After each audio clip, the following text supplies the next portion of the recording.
y bienvenidos a la programación de Aprende en Casa, una estrategia de la Secretaría de Educación Pública para impulsar el aprendizaje. Retos globales y locales. Sobrepoblación y envejecimiento es el título de esta sesión dirigida a ustedes, estudiantes de la asignatura de Geografía primer grado. Hemos hablado de los retos globales referentes a la contaminación causada por el plástico, la migración interna en México y posibles soluciones. Abordaremos múltiples perspectivas de un caso o situación relevante, a partir de la búsqueda, el análisis y la integración de información geográfica. Nos enfocaremos en el tema de la sobrepoblación, el envejecimiento demográfico y los retos que representan. Recuerden tener lápiz y papel a la mano. Anoten ideas principales y actividades que servirán para incorporarlas en la carpeta de experiencias.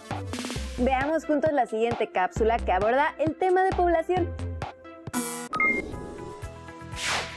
Hola internautas. En el Acueducto de los Remedios, en Naucalpan, Estado de México, se pueden ver los barrios de la periferia de la ciudad. ¿Ustedes saben por qué surgen estos asentamientos? Hola a todos. Surgen como consecuencia de la sobrepoblación en las ciudades. Los invito a ver la siguiente cápsula.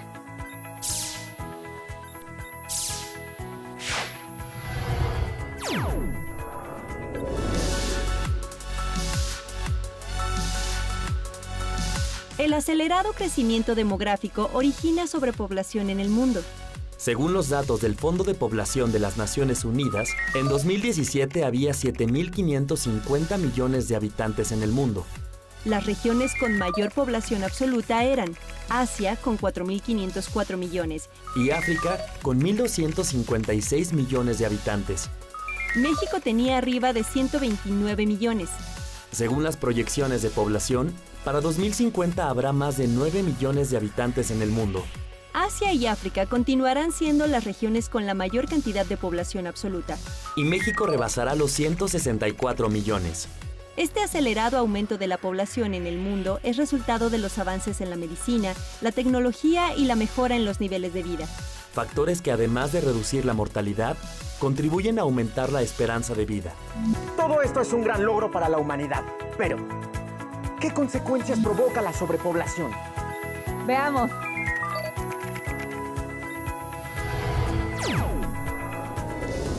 Entre otras cosas, la sobrepoblación mundial trae como consecuencia el agotamiento de los recursos naturales. Por su explotación excesiva, el planeta es incapaz de generarlos o regenerarlos al ritmo acelerado con el que se aprovechan. La degradación del medio ambiente por el consumo desmedido de los recursos naturales y el uso creciente de combustibles fósiles, en especial petróleo y gas natural, lo cual ocasiona la contaminación del agua, aire y suelo. En las regiones con sobrepoblación, resulta difícil el acceso a la vivienda. Por eso la gente de escasos recursos opta por habitar lugares y construcciones inapropiados, donde faltan o son deficientes los servicios básicos como el agua potable, pavimentación, alumbrado público, escuelas y centros de salud. Asimismo, existe una alta oferta de trabajadores para ocupar un reducido número de puestos de trabajo. Esto conlleva al aumento del desempleo o subempleo. La población que lo sufre carece de recursos económicos, es decir, hay más pobreza y desigualdad.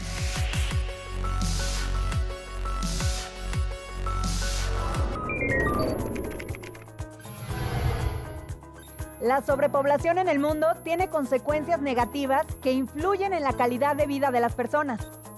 Como en la Ciudad de México, donde a lo largo de todo el año se presentan altos índices de contaminación del aire, lo cual afecta la salud de sus habitantes, en especial la de niños y ancianos. Cada vez es mayor la explotación de los mantos acuíferos para dotar de agua potable a los habitantes. Pero incluso así resulta insuficiente. Es necesario realizar una planeación adecuada del territorio si queremos evitar la sobrepoblación y sus consecuencias. Gracias, Tlali, por la información. De nada, Edmundo. Hasta luego. Nos vemos en el camino. ¿Qué les pareció el video? Recordemos que México es uno de los países más sobrepoblados del mundo, junto con India, China, Brasil y Estados Unidos. La sobrepoblación es un tema central, aunque en ocasiones se convierte en un problema. como el exceso en el tránsito de autos, la sobreexplotación de los recursos naturales o la saturación de servicios públicos, como el abastecimiento de agua potable o la vivienda.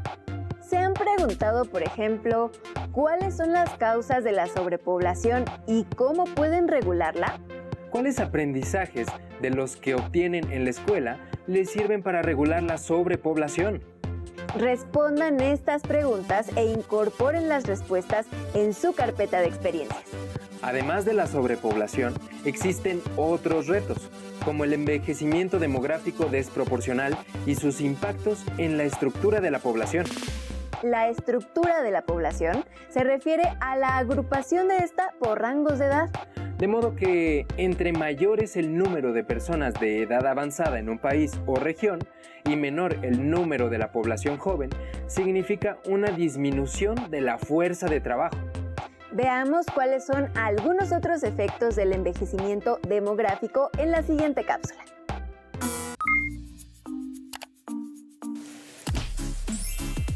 En el tiempo que llevo en el centro histórico de la Ciudad de México, he visto a varios turistas de edad avanzada. Es Lali. Hola, Edmundo. Hola. Me llamó la atención lo que acabas de decir. ¿Recuerdas la nota que leímos acerca del envejecimiento de la población europea? Cierto, sobre el incremento de ancianos en Europa. ¿Crees que eso también pasará en México? Sí, es un proceso mundial. Voy a mostrarte una cápsula.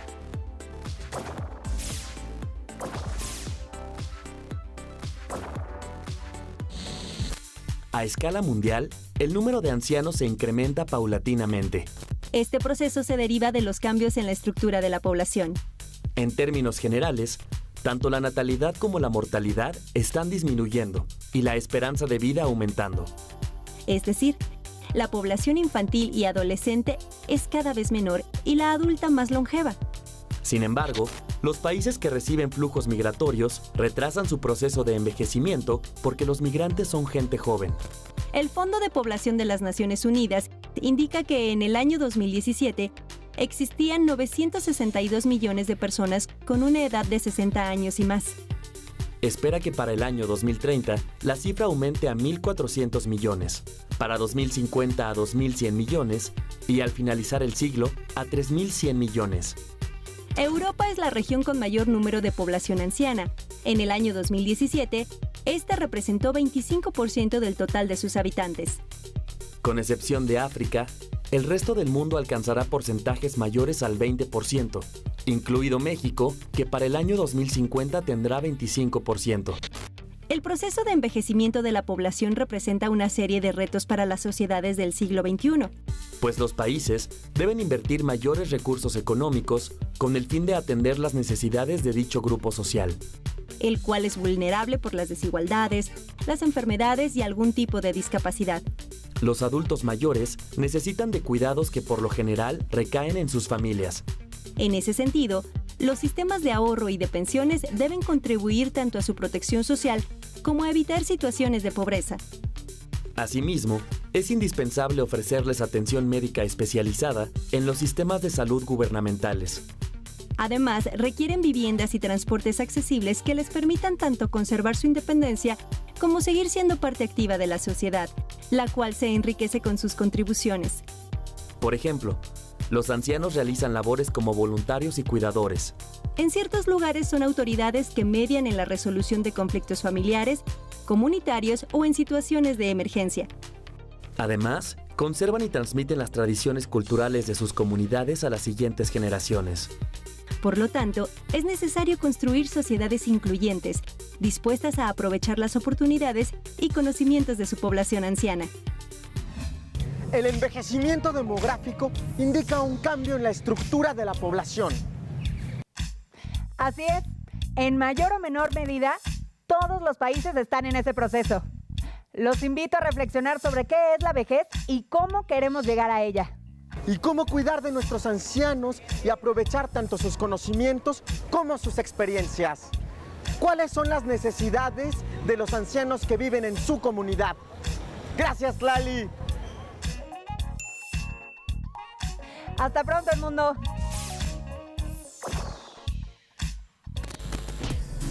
¡Nos vemos en el camino!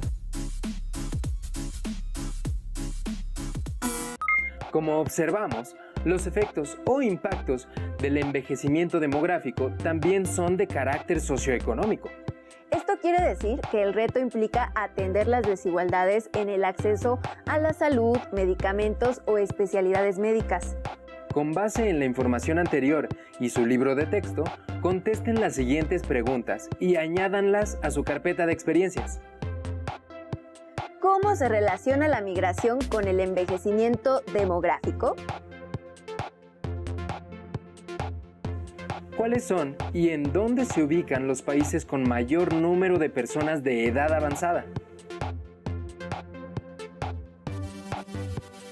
¿Cuáles son sus propuestas para el logro de la inclusión y la equidad de los adultos mayores? Recuerden que estos y muchos otros problemas sociales se pueden resolver a partir de sus ideas y propuestas. En el siguiente video se sugieren varias recomendaciones para poder ordenarlas y sistematizarlas a través de los estudios de caso. Veamos de qué se trata. ¿Qué tal? ¿Cómo están? Espero se le estén pasando súper bien.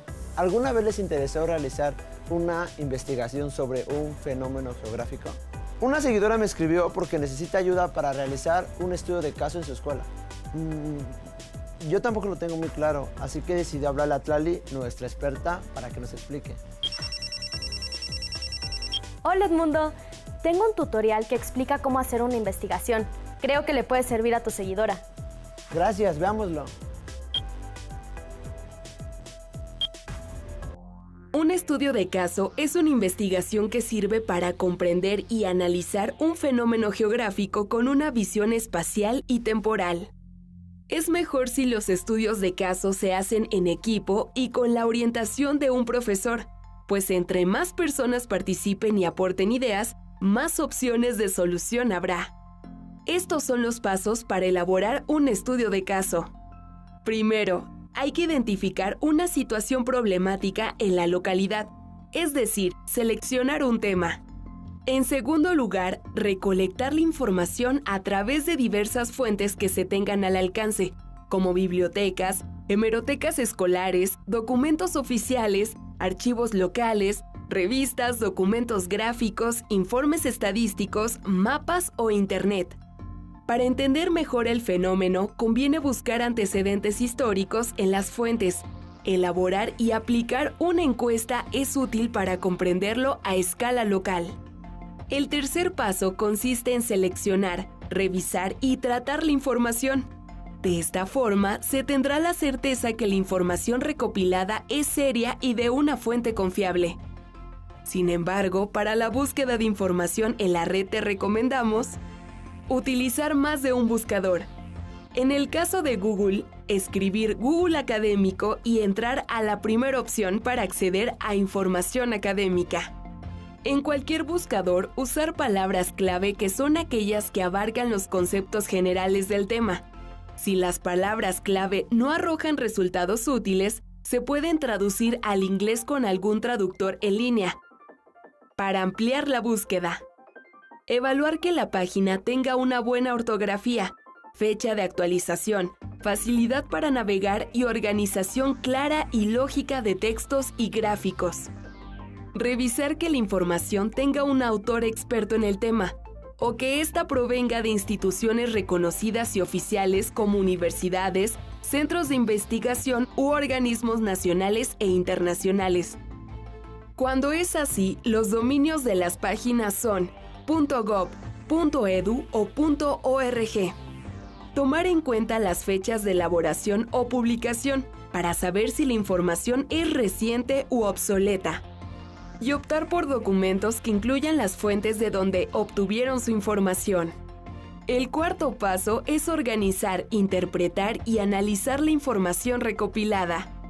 Organizar la información es discriminar aquella que no es relevante y jerarquizar la que sirve para el estudio de caso. Interpretar la información es aclarar dudas y comprender el tema o fenómeno a trabajar.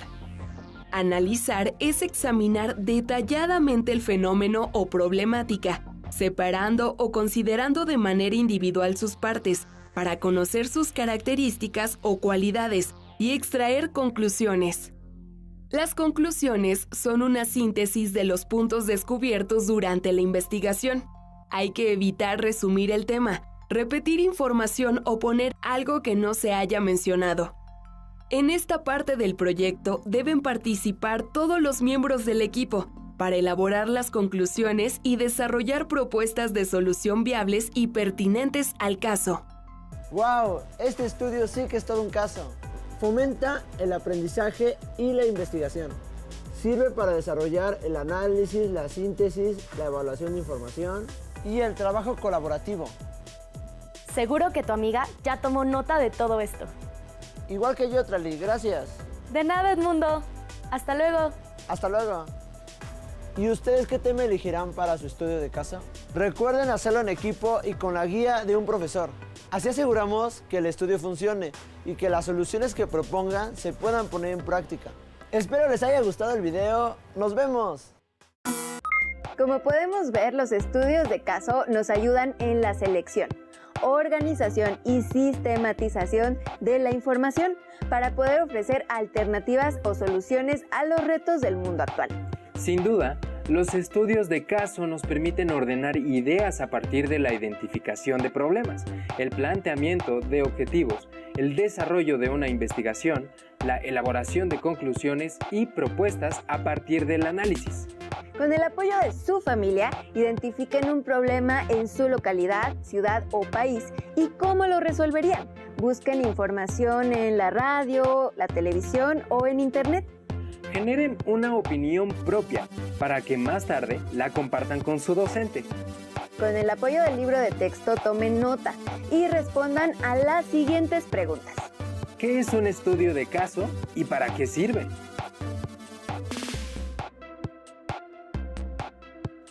¿Cómo se lleva a cabo un estudio de caso?